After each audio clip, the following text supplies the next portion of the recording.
Hello everybody. Some just happen right now. Yeah, that elasticity is pokey, but me I want to spoke my own. Say you and know that you can escape the traffic in the Yanoba, Folks, Barracks, Alakija, Mile 2, even Oluti Gangan, Orile traffic everywhere. Don't just say you want to run it. You can do speed gun to run it, and even in the style, big man style gangani. Sipas Express Ferry Service, he offering you comfortable. He comfort ferry service from Ojo all the way to Liverpool. You can come and go CMS long. Visit our terminals today at Ebute Ojo Jesse, Ikemo Road, off Ojo Alaba International Market Road, opposite Police Corner. I no say one corner for you. I say it's Police Corner.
kálíbà àráyè ṣàdúrà fún ọ̀la márúwá kì í ṣe gbogbo ẹni ó dérú kò tó dé ní tó rántí Ọlọ́run mọ́ gbogbo ẹ̀yin ọ̀tọ̀ kùlú èèyàn tó yẹ kí máa dá kọlọ́kọ̀ kan ẹ jọ̀ọ́ ọjọ́ tí lọ tẹ́ bá wo aago àásìnú Ọlọ́run bá mi kó bá ń kí Ọlọ́run ti kí yín nínú ayé ẹni bá lóhun ò kí yín ara rẹ̀ ní òkì tẹ́ bá dẹ̀ rẹ́ nìkan tí bá ń pọ́n èèyàn lé ẹmọ̀ pálápọ̀lé lòun náà ni tẹ́ bá rẹ́ nìkan tí ń kàyàn lábùkù ẹ wádìí ilé wọn alábùkù ni wọ́n ń bẹ̀ gbogbo yín lọ́lọ́run wá sí lálápọ̀lé ó mọ yín o Ọlọ́run kó bá mi kí yín. ẹ̀yin ìyá wa ìyá dínì ó fi ìyá dínì kí gbogbo ẹ̀yin obìnrin pátápátá ó fi aláwìyé ìyá ń káọ́là àti ọmọ táyé bí àti ọmọ mi tá lọ sí kíní rẹ̀ jò ní Ọlọ́run bá ń sọ ìláyọ̀ ó fi kí gbogbo ẹ̀yin artists brothers and sisters in Islam assalamu alaikum wa rahmatullahi wa barakatuh. Wa alaikum assalam wa rahmatullahi wa barakatuh. Tọ́píìkì tí wọ́n fún mi ojúṣe obìnrin nílé ọkọ ojúṣe obìnrin nílé ọkọ ni wọ́n ní ká sọ ọ̀la márúwá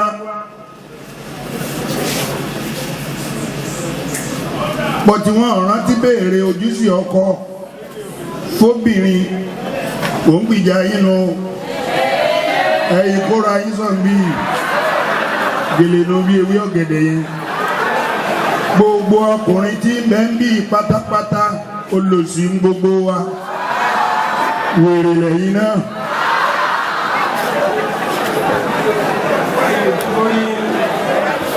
pàṣọ òsínlé ẹ̀yin ẹ lọ bí àwọn ọkùnrin pé ẹ wá wo tí ìyá àdínì ṣe làwọn sọ pé ọ̀rọ̀ obìnrin lọ kàkún tó bá wọn wèrè ń gbogbo wọn ẹ wá lọ bí ìyá dínì náà léèrè pé ẹ wá wo tí ọlá márùwá ṣe o ló náà sọ pé ọ̀rọ̀ ọkùnrin lọ kàkún tó bá wọn olòṣì gbogbo wọn ẹ̀yin tẹ́yìn ń pè wá lólòṣì bàbá yín ara wa ní olòṣì bàbá yín náà àwa tá ń pè yín ní wèrè ìyá wa ara yín ní wèrè ìyá wa náà sẹ́ni bájọ sí èrè yẹn kúrò wọ́n wá béèrè ṣùgbọ́n torí ọlá pé wọ́n ìbéèrè ojúṣe ọkọ fáya ẹ̀kẹ́ ọlọ́run ṣẹ gbogbo àwọn ọkùnrin tí ó ń bẹ ń bí iná kú iná sàárẹ̀ kúlẹ̀ ń tọ́ wa lọ ikú wa ni wọ́n ń wá gbogbo ẹ̀yin tẹ́ ń sakọ èmi lọ́kọ ìyàwó rẹ̀ ọmọ ó ti sùn látọ̀sán tiẹ̀ nígbà bá dé lálẹ́ tí wọ́n wá ń pe Ìjẹ̀bú méjì ìpẹ́rù ìsàrà ìyàwó rẹ̀ wà mú ayé báyìí bá kúndé lò sí èmi lè ń sakọ sí ayé rẹ̀ ẹ̀ máa mú un tó bá jù sí ọ lẹ́nu ó nímọ̀ kó ló jù sí ọ lẹ́nu ó ti rán kó tó jì tó bá ṣe pé pọ́ìsì náà lọ́kọ́ sí ọlá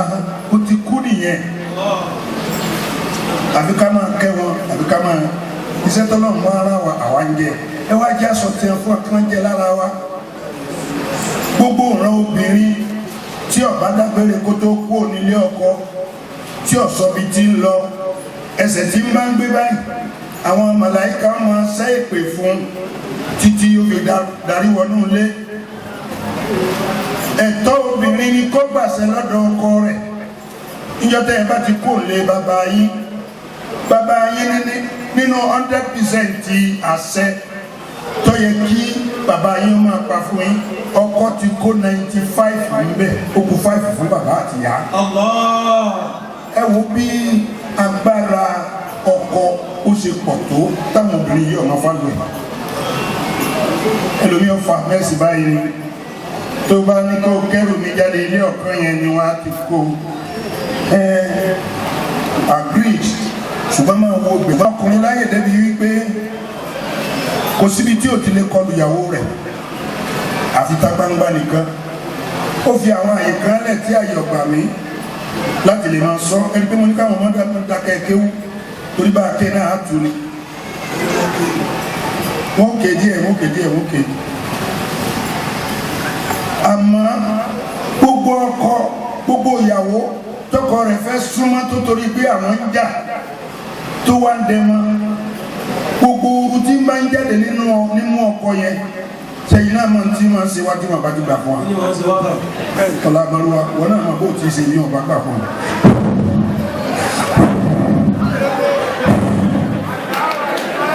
bí jí máa mi ni ká máa wá sọ àwọn èdè kan kí gbogbo yẹn wù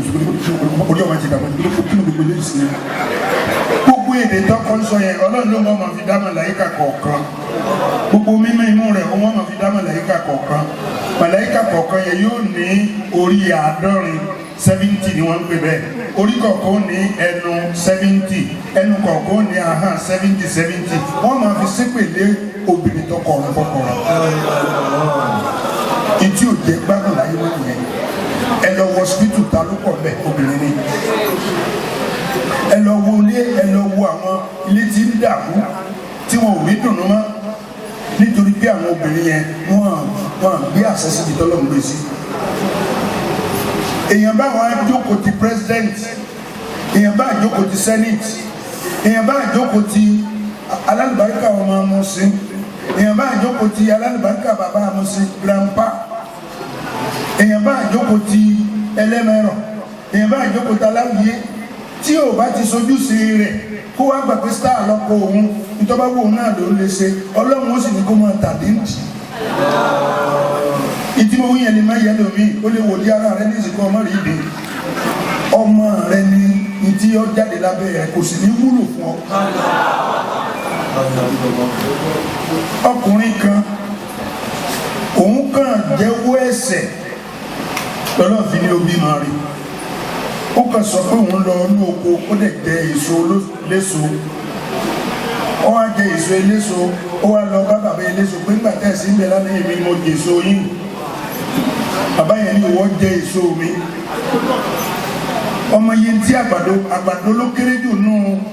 irúgbìn tẹ́lẹ̀ máa gbìn oṣù mẹ́ta ni kó tó ṣe ó wá yí àgbàdo jẹ ọjẹ oṣù mẹ́fà ni ìbẹ́pẹ ọdún kan lè yóò ṣe wàhálà lórí rẹ̀ ọ̀gẹ̀dẹ̀ oṣù méje ni gbogbo adúrú wàhálà yẹn ọkàn bọ́nú ẹ̀ ọ̀dẹ̀ jẹ́ ìní forí yìí ọ́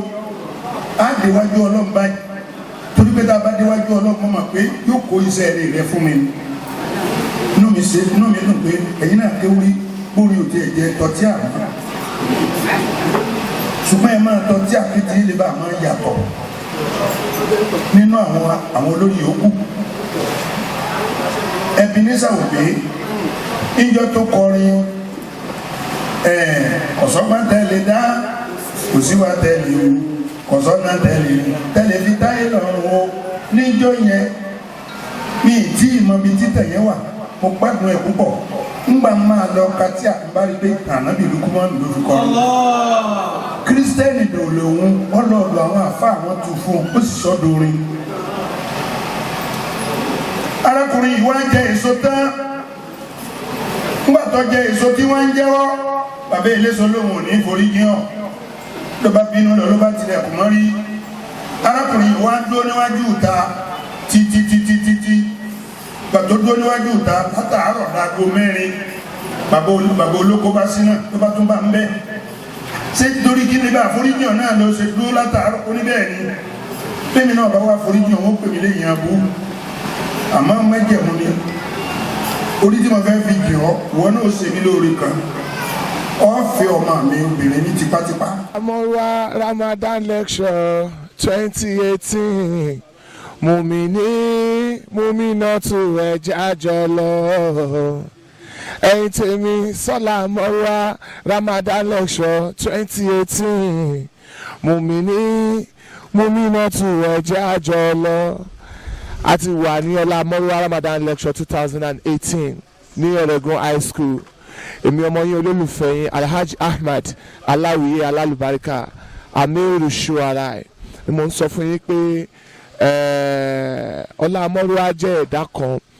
nínú àwọn èèyàn nínú àwọn gbajúmọ̀ nínú àwọn Lagos big boy tí ó fẹ́ràn láti máa ṣiṣẹ́ Ọlọ́run nígbà táwọn bá wà àti nígbà tí ò sáré. Ìyẹn ló fi já sí pé ẹlẹ́ẹ̀keje Ramadan lecture tó máa ṣe nínú ìgbésí ayé ẹ̀ ní ìtajọ àjọ jókòó ṣe àjọ máa ń ṣe gbogbo ìgbà náà ni kọ́lọ́njọ kó má fi lè ṣe àṣemọ fún Alhaji wa Ọláwálé Ọlámọ́rúwá kí ó ṣọ̀pọ̀lọpọ̀ ẹ̀ láyé àtàwa náà alùbáríkà ọlànà Muhammad sallallahu alaihi wasallam. ẹnìkan ò ní ṣe tọ́lọ́run kó má jèrè Ọlọ́run Bọ́lá Ọmọrúwá ṣe ń ṣe tọ́lọ́run yìí tí everybody ń fojú rí kọ́lọ́run jẹ́ ó jèrè Ọlọ́run kó jèrè lára ọmọ kó jèrè lára ìyàwó kó jèrè níbi iṣẹ́ la hawla wala quwwata illa billah. It's one of those things we need to do in life. We organize a Ramadan lecture for people to hear a word of God. That's why we are here. My advice, people of kind, they should be continue doing such. You know, because with that lecture, people will gain one or two things with it. So I will advise him to do more of it. Because he has been doing it, he should continue doing more of it. That's what I will advise him. Salisu Ọlámọ́rúwá wọ́n jẹ́ èèyàn gidi tó máa ń kọ́ ọmọdé mọ́ra tó máa ń kọ́ àgbàlagbà mọ́ra.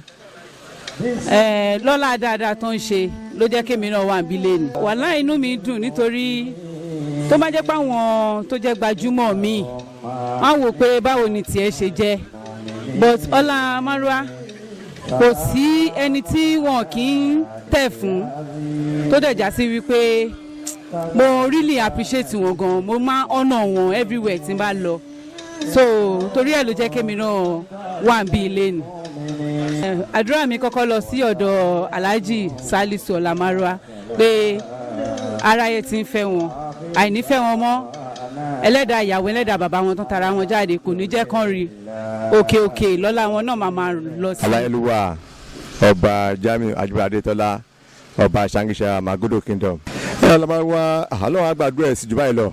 nítorí ẹ̀ṣẹ̀ bẹ̀rẹ̀ èmi mo ti wá kí n tó jọba so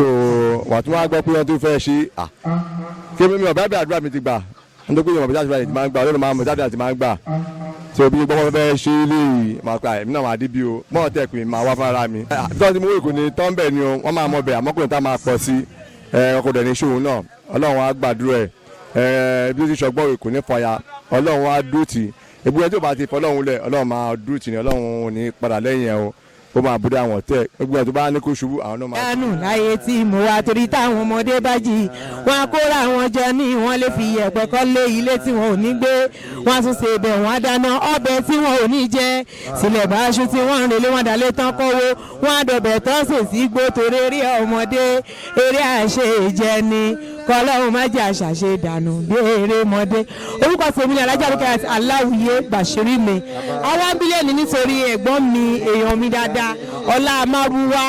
ọ̀gá wa ni wọ́n jẹ́ ìsorí wọn la ṣọ́ọ́sì báyìí lẹ́nìí Ọlámọ́rúwá Ramadan lecture wọ́n ti máa ń ṣe láti bí 7 years ago so àwọn abẹ́ náà fún wọn pé kọ́lọ̀ máa pè wọ́n nípa kó jẹ́ kọ́lẹ̀ tún máa continue láti máa ṣe lọ Ọlọ́run má dà wọ́n láàmú Ọlọ́run má yẹ̀yẹ́ wọn kí ṣáwọn má dìṣẹ́ mọ́ wọn lọ́wọ́.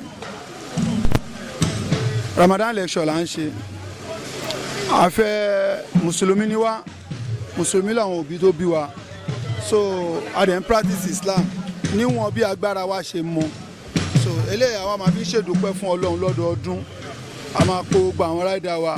a máa pa àwọn olólùfẹ́ wa lọ́kùnrin lóbìnrin àwọn tó ń bá wa gun kẹ̀kẹ́ yìí lọ́kùnrin lóbìnrin a máa ń pè wọ́n lọ́dọọdún báyìí pé kán wá gbọ́rọ̀ Ọlọ́run kájọ ṣàdúrà papọ̀ kájọ ṣe prayer papọ̀ gbogbo ẹ̀dùn oníkálukú ká kó síwájú Ọlọ́run torí pé oṣù yìí jẹ́ oṣù àánú ó jẹ́ oṣù ìbùkún ó jẹ́ oṣù ìdáríjì ẹ̀ṣẹ̀ so torí ẹ̀ la ṣe fi sínú Ramadan la máa ń ṣe lọ́dọọdún ẹlẹ́ẹ̀kejì irú ẹ̀rí. nǹkan tí èmi máa sọ bẹ́ẹ̀ ni pé a dúpẹ́ fún Ọlọ́run tí èèyàn bá ní olórí tó dáa ọmọlẹ́yìn náà máa dáa lákọ̀ọ́kọ́ kákọ́ bẹ́ẹ̀ láti orí olórí ẹgbẹ́ yìí ní gbogbo Nàìjíríà Alhaji Najimudeen Yasin kọ́lọ́n bá lọ́rẹ̀ mi wọn kọ́lọ́n ṣàlékún àgbéga fún wọn bàbá mùsùlùmí ni wọn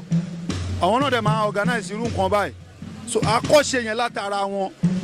pàápàá Alhaji Tajudeen Àgbẹ̀dẹ tó jẹ́ Lagos State chairman mùsùlùmí làwọn náà ń ṣe dáadáa sójú ọ̀nà Islam gbogbo orí eléyìí làwọn náà rí ló fà wá náà ní courage pé n tó lè mú àwọn ọ̀gá wa máa ṣe nǹkan dáadáa báyìí kò sí nǹkan tó dáa náà dúró káà náà má lè ṣerú nǹkan bẹ́ẹ̀. ṣé mọ̀ pé gbogbo ò lè jẹ́lẹ́sìn kan àwọn míì wà kìrìsìtẹ́nì ni wọ́n pọ̀ nǹkan tẹ̀mí rí Islam ẹ̀sìn kan jẹ́ kó yé wa pé ká tẹ̀lé àwọn aláṣẹ wa irú èmi sì torí pé mo jẹ́ mùsùlùmí mo nínú àwọn followers mi tó jẹ́ Christian ni wọ́n bọ̀ torí pé mi ti jẹ́ mùsùlùmí wọ́n gbà fún mi gbogbo wọn tẹ̀lé mi pẹ̀lú ẹ̀sìn tí mò ń sìn gbogbo àjọ ń ṣe nǹkan yìí ni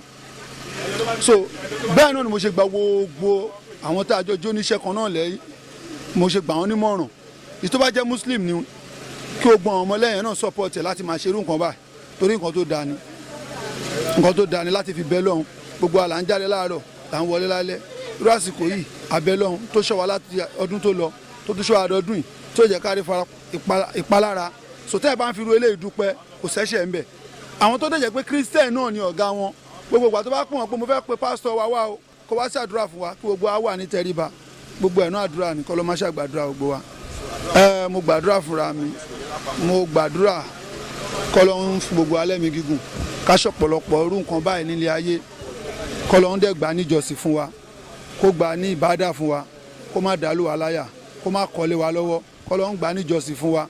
so mo dẹ̀ gbàdúrà fún gbogbo àtàjọ iṣẹ́ Ọlọ́run àbọ̀ Ọlọ́run kọ́ ló ń jẹ́ ó dájú lórí wa mo gbàdúrà fún gbogbo àwọn aṣíwájú wa lẹ́nu iṣẹ́ látọ̀rí Alhaji Najimu Yasin àti gbogbo àwọn tó ń jọ ń ṣètò l'Abuja àti Lagos State Chairman Alhaji Tajudeen Agbede tó fi dórí ọ̀gá tèmi náà